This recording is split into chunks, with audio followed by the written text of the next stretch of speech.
Ever curious about humans who hunt other humans? Kind of wonder what goes on behind the scenes for them? It's okay. Morbid curiosity gets the best of us. Today we're talking about a movie that is from the serial killer's perspective, Poughkeepsie tapes. Is it real? No. Is it based on something real? Stick around and we'll talk about it. Help me improve my content. Check out my Patreon. The link is in the description below. Now that that's out of the way, the short version is that I am reviewing movies before that have been determined to be disturbing in some level. Watched this about 10 years ago, so here we are, first watch. In case you're new here, I just wrote down what I remember from the first time I watched it, and then didn't edit what I wrote down, watched the movie again, and then wrote my whole new review. I know there's some people who fell for the whole documentary thing and probably thought that this was real, because, I mean, people. I personally like the documentary style if it's done correctly, and I think that with the Poughkeepsie tapes, it tries and it's interesting. Found footage and like mockumentary stuff can go in a really crappy direction, but as someone who loves documentaries, I'm about some of the mockumentaries and the fake stuff, not gonna lie. So what I remember the most about this movie is that it was kind of creepy. It's just kind of like sketchy VHS footage, and it kind of distorts things, makes it a little creepier. And I remember a little girl being abducted from her like front yard by this dude, so that was unsettling. I also remember a case of Stockholm Syndrome, which we'll talk about a little bit more, but in one of the surviving victims, how that played out. I know that there's like some torture scenes recorded in the VHS, and I think that that's where some of the majority of the audience would find it more disturbing. It's not that I didn't find the torture scenes disturbing, it's just that it was easier for me to find other parts of it more disturbing, the more psychological parts, because I like knew that wasn't real stuff, I guess. I don't know. You tell me how you felt about it. So I don't recall being super disturbed overall by this movie, but to be fair, during this time, I was watching some heavy stuff, so it was probably higher on the desensitization scale. So this one just didn't hit the same way as some of your more troubling feature films. So the scene that really troubled me that I can remember prior to the rewatch, we'll talk about it more in the rewatch. Overall, don't remember this one very well. Don't remember any of them very well. But whatever, let's see what happens. Second watch. So this movie was made in 2007. It's set in the 90s. So with the intro, there is, again, like I said, it's a mockumentary, so it's set up like a documentary, and it begins with a lot of various experts, police and other investigator type people talking about the case of the Water Street Butcher. The thing about this serial killer is that they found within his house 800 VHS tapes of just various footage of his crimes, which is nuts. I don't know if you're familiar with VHS tapes. I imagine you are, but they're big and bulky, and like 800 of them would be interesting to keep up with. So in this, it's kind of switching between the law enforcement people that worked on the scene, things like that, just to kind of give it that real vibe. One dude who is not particularly a very good actor, in my opinion, but one dude, this cop was telling the story of when he brought home some of the footage to view. It seems a little odd. Then he talks about how his wife was like deeply disturbed because she just like watched one of the videos. Yeah, she's going to be disturbed by crime scene footage. Like, dude, keep your work away from your wife. She's nosy. He was just talking about like how disturbed she was. I was like, don't do that. You know your husband's a police officer. You know he's working on some gruesome stuff. Don't watch random VHSs. Good rule of thumb. I guess just in my field, things are very confidential, and sharing those kinds of things, big no-no. This is where we start seeing some of the footage of the movie, and it starts out with this girl who is sitting on a large balloon, bouncing on it, and you can hear this dude in the back screaming at her to pop it, and she does not seem happy. She does not seem like she's 100% on board with this situation. But with any of the footage, they have like this grainy, just like damaged VHS thing going on. They're not like all this crappy quality, and the only thing that I've ever seen to do it is if like you've recorded over them over and over again, which kind of makes these a little more scary when you think about the content on them, is that he's just been doing this over and over again for however long. So in the documentary, there's like this guy teaching a class. I imagine it's for police. They do a good job with a build-up in this, I think, even though some of the actors are meh. I think that they're just like, this is the worst thing that you've ever seen, and oh my god, it's horrible, and do you really want to see this? And all the things that kind of make you as the viewer go like, I think I do want to see this. One of the quotes from the person giving the presentation and one of the scenes in the movie is that terrible people do unbelievable things. You have to ask yourself, do I really want to surround myself with those things for the rest of my professional life? And it's like really dramatic and just like, oh, well, how bad is this? Police speculation, they start talking about what happened with this guy. They think he just like broke psychologically one day, whatever. I don't feel like you just go from being a normal person to being a serial killer. That's not how that works. There's a transition there. Ted Bundy's in this movie. Not for real, but for fake. They reenact a scene of him being interviewed and being asked questions that could help the police locate someone who's like him, and he says something about returning back to the bodies. And from what I can remember, there really was a conversation like this. It absolutely wasn't about the Water Street Butcher, because the Water Street Butcher does not exist. The killer's walking around with this camera recording everything. If you're my age or older, you probably know what those cameras look like. They're like a big cinder block, like up on your shoulder, and you could put like the whole VHS into them. And it tries to explain in the movie, like, he had to have practiced this. And I'm glad that they put that in there, because this would not have been very, I mean, it's still not the most realistic, but it's worse because I know that in the 90s, when this is set, those cameras were crazy. So whatever, he did some test runs, he trained for it, lifted a lot of weights, I don't know. Similar to what I remember from the first one, there's a little girl that gets abducted in it.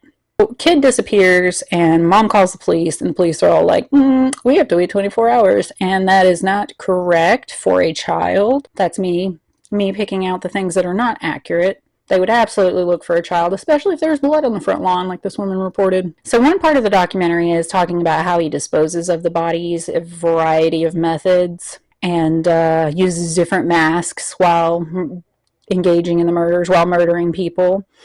They talk a lot about how wearing the mask might take away some of the sense of responsibility for the actions that he's taking, which makes sense. So with some of the ways that he disposed of the bodies, a lot of the law enforcement report that they thought he wanted someone to appreciate his work, which is also in real life something that serial killers of the narcissistic sort tend to want. They want some notoriety. They want something to be attached to them. One thing at this point, when they're talking about how he disposes of the bodies, a guy comes on who is a dismemberment expert.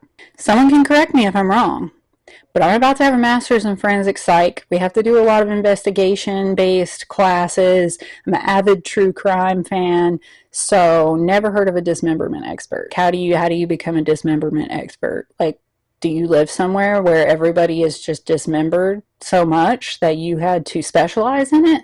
I don't know. It was a little weird. But I understand why they were doing it, because they were trying to emphasize how strange this guy's behavior was, and how difficult it is to dismember a body, and how oftentimes people won't go with more manual ways of doing it, but this dude did. And they think it was just part of the theatrics and a part of people like appreciating his work.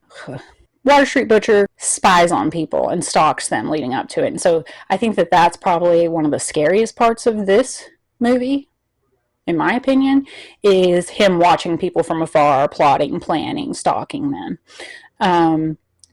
Very similar to some BTK stuff. Fucking Dennis, BTK, actually did hide in a closet in a similar way that this killer does in the movie. So he comes in, he's stalking this girl, or he's like creeping around her house, trying to get a feel for things, and they come home. And he goes and hides in the closet with his camera, filming through the little hole, just watching her. And it's real creepy. There's also some things in this movie that remind me of like the Toy Box Killer when it comes to like the torture and the way that things went. So that's another one. It's really odd for someone to be this elaborate as a murderer alone. Like, it seems like there should be like multiple people involved in this one, but again, they're trying to make this guy seem like the worst, most prolific, scariest serial killer that's never been caught. All of a sudden, if you look away for like a little bit during this point, or start thinking about something else, then you may miss this. And it jumps to, oh my gosh, we found this person. We found this person's DNA on these bodies. This is who it is. It was a police officer. And there was reports of this guy pretending to be a police officer and pretending to arrest people and things like that. So it goes through this whole thing. This guy's convicted and then executed for these crimes. Then they find out that he was not the murderer. But how did his DNA get on everything? Well, they decided that the guy had to have broken into like a sperm bank because it was semen that was all over everything. So it's reaching. It's reaching a lot. But I mean, I guess they had to find a way to explain it. It makes it seem like he's this like super genius. And now that I'm like rewatched it, I was like, I kind of remember that. Because I kind of remember being like, it's a little early in this for them to catch this guy. What the heck's going on? And, you know, I figured it out. So one of the comments it makes is that a serial killer murders a cop using the justice system. By the way, innocent people have absolutely been executed. U.S. justice system. Don't believe me? Google it. While they're profiling this guy, because they have these people profiling him, trying to figure him out, which can only go so far in reality. It's not an exact thing, but there are specific traits that certain people start to follow, certain behavioral things. Every single profile that is developed of this guy by a different person is completely different, like stark contrast. I mean, like race, age, all of it. What his jobs are, he's organized, he's disorganized, there's just like a whole bunch of back and forth, and the only thing that is consistent throughout all of these attempts to profile this dude is that he is a sadist. A sadist is someone who gets pleasure, specifically sexual pleasure, from the suffering of others. So Cheryl is this girl who's abducted earlier in the movie. Not the little one, but like another one. She's the one that he like snuck in the house and hid in the closet and hopped out on her and got her. Well, he keeps her alive. He decides he wants her to be his little sidekick, kind of. So he basically mentally breaks her, which is troubling to see. They show the whole thing on camera of him yelling at her and being like, this is your name, and basically brainwashing her very, very aggressively. So when they find all of these tapes, they find Cheryl, and Cheryl is wearing a very creepy mask. That is a creepy mask that old dude makes her wear. It's like he's trying to kind of erase her sense of self and her identity, taking it away from her. And it talks about the extensive damage that she experienced, and he tortured her significantly. There are real cases of things that are similar in terms of the extent of the damage. Not going to go into that, not a true crime YouTube, but it happens. Now, when they interview Cheryl, and I guess that this interview hit a little different this time around because now I'm a trauma therapist, and before I was just like undergraduate social work student. Definitely the Stockholm Syndrome, and Stockholm Syndrome refers to a mental state where someone who has been held captive in some way is starting to identify with their captor and doesn't think they're that bad of a person. And that's what happens with Cheryl. She has identified with her previous captor and is really messed up by it. So they interview her, and it's really, really troubling. You can tell she's very distressed, seems very, very traumatized, obviously. So this actor did a little bit better, I think, than some of the other ones. But so a lot of fawning behavior and being agreeable and what do you want me to say? And throughout the interview, they would ask her a question, and she would get really like, what do you want me to say? And then freaked out and was done. A few weeks after that, she kills herself. After her funeral, someone dug up her body. Very necromantic, with a little less ew, because it doesn't show the ew. I really appreciate overall with this movie that they just left it hanging. They're like, he's somewhere doing this shit. Could still be doing it. Ooh. Overall, I feel like this movie had more potential than it actually lived up to. I think it was a really good idea, but I think that the execution probably could have been done a little bit better. It's not bad, it's just, it could have been more. I had higher expectations for it. I also think that if I'd seen this movie compared to like some of the other ones that I'd watched first, it probably would have resonated with me differently and been much more interesting.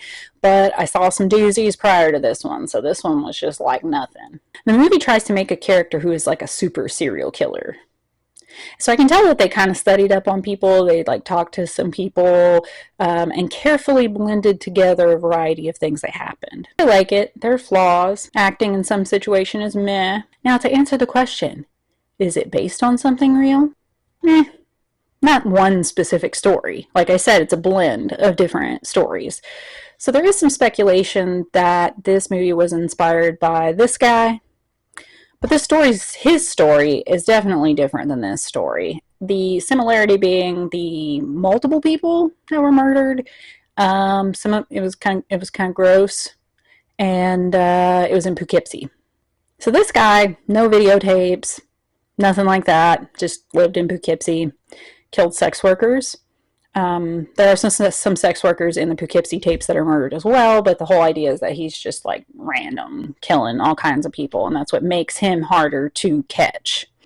This guy, he killed like 8 people, I think, and they actually like found the bodies just amongst his hoarded house full of garbage, just rotten in there.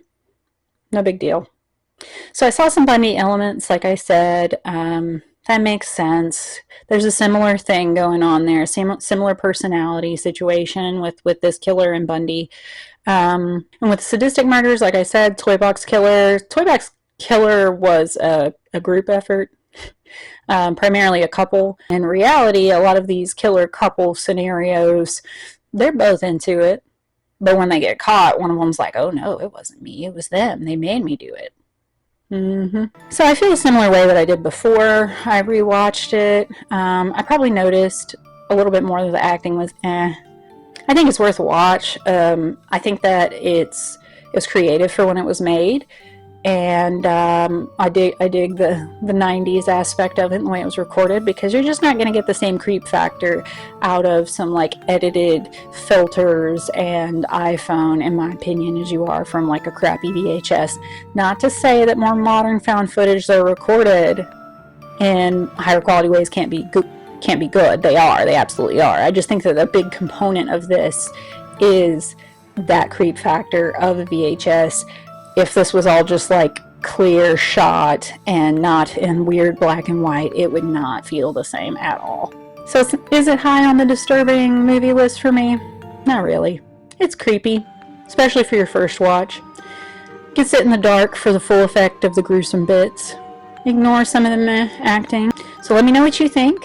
See you again soon. Bye.